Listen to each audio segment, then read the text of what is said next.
Why was everyone laughing? An explosion on Ike would be catastrophic. We're here at your disposal for the next 3 months. Thank God Lance was done. 4 minutes seemed to drag on for an hour. The mention of 3 months made Grayson's head spin. New York was even more far away. Grayson shook hands with the officers in the small space that continued to blur under his tunnel vision. Lance, I'm going to retreat now. I need to find my stomach. Lance chuckled. Okay, I'm good here. I think I've met everyone now. Try to smile once in a while, okay? Practice in your mirror. In a few weeks, you won't even feel it. He turned away to continue talking to the officers as Grayson made his way to his stateroom. Was it nighttime yet? Grayson didn't have a clue. Being on a ship warped all sense of time and space. He wasn't sure the last time he saw sunlight. You won't even feel it. For the past 4 weeks, Grayson had repeated that mantra. What a crock.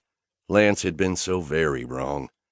Grayson wobbled around, nearly bow-legged to account for the ship's roll.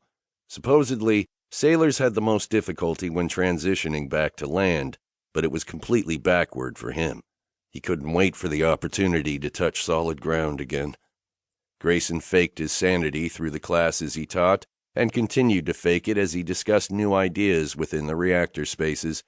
But as soon as he was in private, he hunched over and took deep, calming breaths.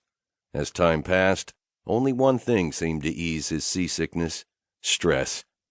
He welcomed the overlapping schedules and non-stop movement of the military. He even assisted with whatever he could when he was allowed on deck. Within the first few days, the ship conducted a man-overboard drill, and Grayson nearly threw Lance off the side of the ship because he wouldn't stop fixing his hair. This last week, there was training, more drills, and meetings that filled the days as part of the carrier air wing worked on their planes. After getting out of his latest meeting with a group of young naval officers, Grayson smiled.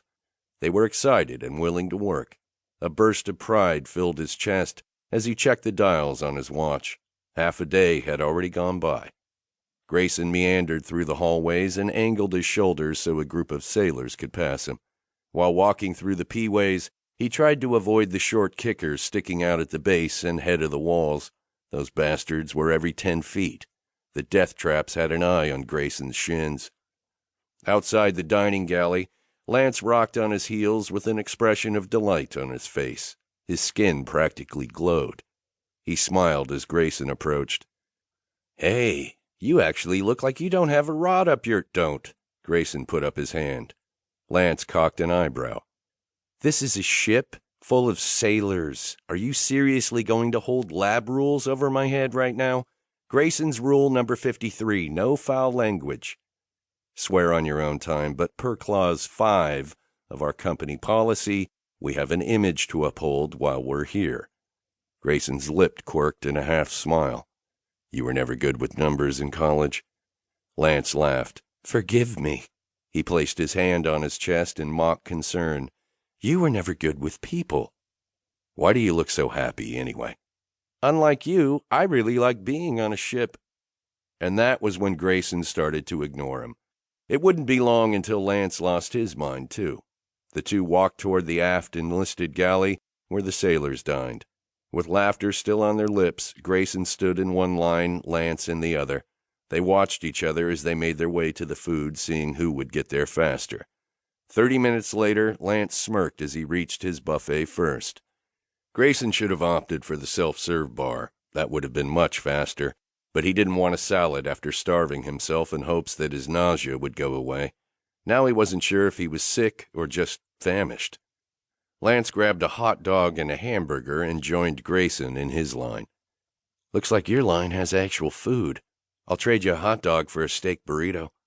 Holding out his hot dog, Lance raised his eyebrows.